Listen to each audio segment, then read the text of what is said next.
Hey guys, Credible Crypto here.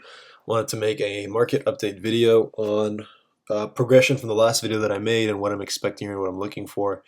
I'm going to talk about both the bullish and the bearish scenarios and possibilities here and what I'm kind of expecting and what I'm looking at. So if you guys have been following me on Twitter, then you've been updated over the last week or so with updates since we saw this crazy drop that came out of nowhere after I made my last YouTube video.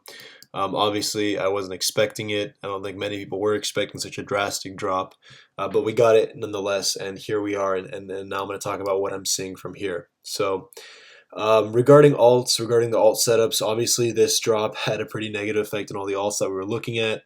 A lot of them had perfect setups going into it before this massive drop. Some of them did still happen to take off. I posted on my Twitter a list of altcoins that I was interested in, that I was looking at. I bought little bags of most of them that I posted about. I did make money on some. Take Ravencoin for example, as I'm sure if you guys are on Twitter, you probably already know about this coin. And this was what happened the last week or so. After the major drop that we saw, we just continued up. So I had a bag of Ravencoin. Unfortunately, I sold it a little bit early. I didn't hold on to it all the way up here, so I made some money on Ravencoin. Neo, if we take a look at Neo, was one of the ones that I had pointed out. This was that big drop that we saw. Neo, I ended up getting out at about break even. I think when I made the video, I was at around 8 something, and I said we were looking for it to clear this resistance level. We got that strong close above that level, and then we saw the big drop. I said this right below it once again. So Neo, I got out on break even. Other coins I did take a loss on. I took a loss on KMD, which was our strongest coin. It is now currently, let's see where we're at. So yeah, so KMD had pushed up above this level, I believe, on the daily. No, so it was consolidating in this level, about to break out, it seemed, and then we got our drop, and it held up fairly well. But over the last few days, it did start dropping and almost lost this key support level, but we did hold it, and now we're back in the middle of it. I did get out of my KMD position, though, at a loss, basically because at that point, if you guys have been following my updates, I was expecting a retest of 3,600 for Bitcoin in the short term, and I had always maintained that I'd remain bullish. I actually posted an update on my YouTube video, my alt season YouTube video, saying that as long as we held 3690, that the alt season plays were still possible and still in effect. And when we did hold 3690, and if you guys have been following me on Twitter, so it's 3690 on a daily close, and we held that level. Right here is that level. We held it on the daily close.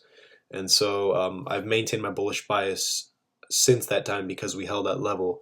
But now I'm going into what we're seeing from here on and what I'm expecting from here to give you guys an update since all of that occurred. So these supply and demand zones are mapped out earlier. If you guys have been following me on Twitter, you know I mapped these out earlier. We did test that demand zone, bounced up, test the supply zone, bounced down, consolidated, broke down, held our 3690 level, which is our key level in the daily, and we've now popped to the upside. That being said, I'm going to talk about again both the bullish and bearish scenarios, but I don't want anyone to get too excited until we break this supply zone level in the low 3900s. Now, if this level is taken back, then I think that will soon surpass 4200s very rapidly, and we'll go on to my 4.3 to 4.5k targets. All right, if this level is taken here. If this level is not taken, then I would expect a retest of our demand zone here, and then we'll go from there. On a shorter time frame, what I'm seeing here, guys, and what I'm expecting in the immediate short term is I'm expecting one more push up into our supply zone here. So from an Elliott wave perspective, we have what looks to be a clean 5 waves forming here, right? The first, second, our third looks to have extended. We had strong volume and a large move over 1.618 times our wave 1, so this is an extended third. We're consolidating here for our fourth, and I'd expect one last push up for our fifth into this supply zone. Now, if you guys are on Twitter, and if you're familiar with price action trading techniques, then you know that everyone and their mom is trying to short these low 3900s, right, based on this breaker right here. So 3900s, right where our target area is a heavy area where people will be looking to short, right? And so two things can happen from here. This is where we'll get into the bearish and the bullish scenarios on Bitcoin. And we'll talk about Ethereum after this. But on Bitcoin, I'm expecting one of two things. The first is that this 5-wave move to the upside is the start of a larger bullish 5-wave move to the upside, and this would be the first wave of that larger 5-wave move to the upside, right? So that would be the bullish scenario, okay? More likely than that is what I'm seeing is a bearish scenario, unfortunately. As much as I don't like to say it, it's the reality of the situation, so we're going to prepare for it. So this is a bullish scenario. We'd expect to see a rejection here, and then we'd expect to see a shallow or shallow retracement, probably holding this key area right here, probably holding around the 37 to 3800s right here, and then we'd expect a continuation, breaking above our supply zone, and then surpassing 4.2 thousand, and then reaching up, as I've talked in my prior videos, reaching up to take the liquidity resting right above us that we haven't yet gone for. So right here, the liquidity over this peak at 4.3K, and then taking the liquidity at this peak at 4.4K, and that'll lead us right into our target zone of 4.3 to 4.5 thousand. That is a bullish scenario, all right? And the bearish scenario, which currently looks a little bit more likely to me, and I'll talk about why that is the case as well. In the bearish scenario, we still have this 5-wave move to the upside. However, this 5-wave move is actually the C wave of a flat here, right? ABC, which means that this C wave will conclude our move to the upside, and then we will get another move to the downside that follows it, right? Now, that's not all bad news because I will show you guys what I'm expecting here. We have this strong move to the downside. Now, let's start off with this 5-wave move, all right? This 5-wave move, to anyone who is newer to Elliott wave or who is just glancing at it from a very surface level way of looking at it, it looks like a simple 5-wave move, correct? It looks fairly obvious as a simple 5-wave move. However, the reason that I was doubtful about this being a simple 5-wave move, a lot of people are like, it's just a 5-wave move, it's so simple, why can't you see that? Well, the reason that I'm doubtful, or that I was doubtful about this being a 5-wave move, is because we know based on Elliott wave guidelines that Elliott wave impulses tend to have, number one, they tend to have an extended wave. Okay, we don't have an extended wave here. Our first wave and our third wave are about the same length, right? So the third wave and the first wave are 1-to-1, and then our fifth wave is actually even shorter than both our first and our third wave. So normally you have two waves of equal size, and the third wave is the extended wave. In this case, we have two waves of equal size, and the third wave is even smaller than those two waves. So it just seems odd, right?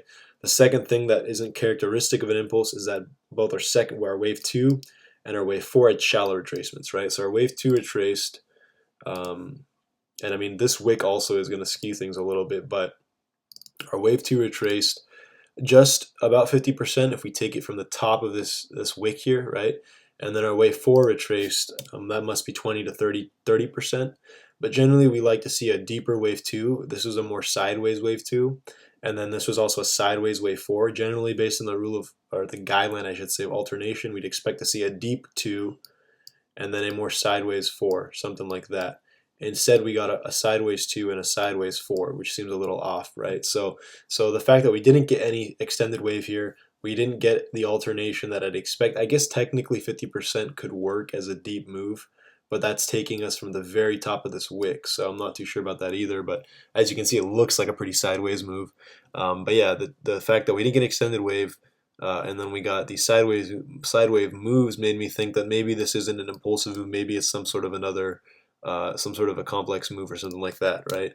But assuming that this was a 5-wave move to the upside, right? The good news is that what followed, in any way that you could really count it, I mean, I guess you could say this was one 5-wave move, but the good news is that this looks to me like an ABC, right? So this is a 3-wave move to the downside. And then we have this flat correction, which means I'd expect another 3-wave move to follow, right? But in the grand scheme of things, if this wasn't 5 waves down and this is a flat correction, then this next move will also be corrective, and then we'd head up again, right? So that's the good thing about this bearish scenario, is that it's not too bearish, right? So this looks like an ABC to me. Then we get another ABC for a flat, and then we get another 3-wave move to the downside. So I'd expect something like this, essentially, a WXY, okay? Now we didn't test. We didn't go on this next drop here. We didn't really go into our demand zone, which was surprising for me. I thought we would test these low 3600s, but we never got that test. So that gives me more confidence that we might be getting it on this next wave down in the form of a WXY. This Y wave would end up being a 61.8% of this W wave, which is a accepted a common fib ratio of a Y wave to a W wave, and it lands us right in our demand zone, which makes sense. And that would give us a 5-wave move, a 3-wave move, and then we'd expect from there another 5-wave move to the upside, where we would actually break this level and then finally hit 4.3 to 4.5K. All right, that's the first bearish scenario. The other bearish scenario is that this was actually 5 waves down, and this is the more bearish scenario, that this was 5 waves down, and then this was like the 4th wave, and this was the 5th. So we had our 1, 2, 3, 4, 5 waves down. Why isn't this working? There you go, 5 waves down. This was our 2nd wave, and then we're going to get a giant 3rd wave down that simply just tears through our demand zone and sends us, to new lows. So that's the super bearish scenario, right? So we have the bullish scenario, which is that this is the 1, 2, 3, 4, 5. We have the bearish scenario, in which case this is a W, this is a flat X, and then we get a Y. And then we have the really bearish scenario, that in which case this is a 1, 2, and then we just plummet for our 3rd. Out of all these, I think that the regular bearish scenario, with this being a WXY, is the most likely. All right, I think that's the most likely. So that's what I'm preparing for right now. In the short term, however, regardless of what scenario you're looking at, all of them we seem to be looking for one more push in the short term, right? So in the short term, we're looking for a push to the 3900s, regardless of which scenario we're talking about. And then based on how we react in this area is how we will get a better idea of what's to come, right? So I do think that this area is a good short opportunity, quite frankly, with a stop loss, obviously. But I do think that this is a good short opportunity because the downside could be quite large potentially, right? And we're already seeing a clear 1, 2, 3, 4. We should expect our 5th to fall short or not to be too large because our 3rd is already extended. So that eliminates the chances of doesn't mean it's impossible, but it reduces the chances of this wave being extended. Plus, we're heading into a strong supply zone. So I think this is a good short opportunity, right, in the short term, or a possible long scalp from where we are now up into the 3900s. But ultimately, this is where we'll determine if we drop down or continue up. If we continue up in the bullish scenario, all the alts that we looked at earlier will rally just like we'd expect them to. If we don't, however, and if we come back down again, then of course alts may come back down again. However, the bearish scenario still gives us hope if this is going to be in the grand scheme of things. Let's zoom out a little bit. If this is really just one larger ABC, right, with a move like that, this leg will still give us our alt rally. So the alts are all primed. A lot of them are bottomed out, guys. I showed you guys in my last video. I'm not going to show you guys again.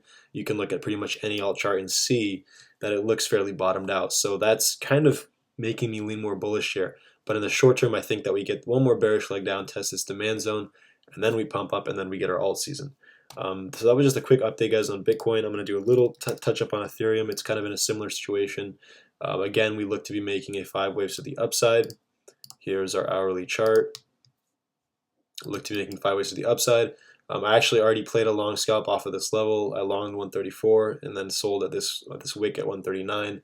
And I'm not in a position in Ethereum at the moment, but we are holding this support. We've regained this range, this choppy range, and I'd expect, like Bitcoin, I'm expecting Bitcoin one more push up. Now Ethereum may push up to this 139 level. It may also just continue to 147 because it's looking very bullish right now.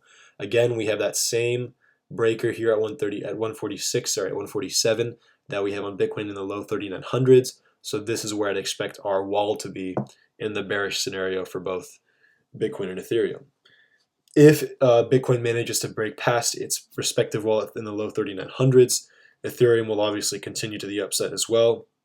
I'd expect us to break past this and then go up to our target in the 170s that we initially had. But of course, Bitcoin is going to be determining what happens to Ethereum and all the other alts in the current situation, and so we want to focus on what we're seeing on Bitcoin. Now, the bullish argument is strengthened by the fact that RSI is now heading back over our key level 60 level, and it's going to be heading into overbought territory once again, it seems like. Again, that's very bullish. If we take a look at both the Bitcoin and Ethereum charts, let's take the 4-hourly, for example. Move up into overbought territory was accompanied by a massive green move. Move up into overbought territory accompanied by a massive green move. Move up into overbought territory accompanied by a massive green move. Once again, we have gotten back above this key 60 level that I always talk about. We look to be retesting it as support, and if we can get into this overbought territory, guys, then maybe we can have our bullish scenarios play out. The same is apparent on Bitcoin. On Bitcoin, we also have now gotten above 60. We look to be possibly retesting that level and hopefully making a push to the upside again into this overbought territory.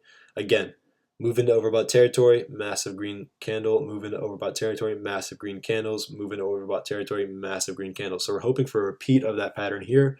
Over here, we just need to get above 60 and maintain above 60. Now again, keep in mind, we have massive resistance right at these low 3900s, so don't get too excited yet. This is what happened with a lot of the alts last time. They were above 60, but when Bitcoin tanked, they immediately dropped back down and we couldn't get in this overbought territory and we couldn't get those massive moves to the upside. So although RSI is starting to look bullish once again, ever since our giant drop here, it's very possible that we reject here. RSI so it's possible that RSI just pops up, gets close to this overbought territory though, and then rejects when we come back down if we get stopped here, right? So again, RSI starting to look bullish again on both Bitcoin and Ethereum, but let's not get ahead of ourselves over here, and let's wait for a break of this 3900 level to become bullish. Again, in any case, I'm expecting one more push up on both Bitcoin and Ethereum, and then it'll be the moment of truth, and we'll see what happens in the supply zone. I lean towards, again, a rejection at this point in time, and I think that being said, I don't think the bullish case is over yet. I just think that maybe we get one more leg down at this demand zone, and then we pop to the upside. So if you guys enjoyed this video, if it made sense to you guys and you liked it, please like and subscribe. And if you aren't already, please follow me on Twitter, where I post more frequent shorter term updates than I do on YouTube, because it takes me a little bit more time to make videos on YouTube. If you guys have any questions, feel free to reach out. And yeah, I hope you guys enjoyed it. All right, thanks.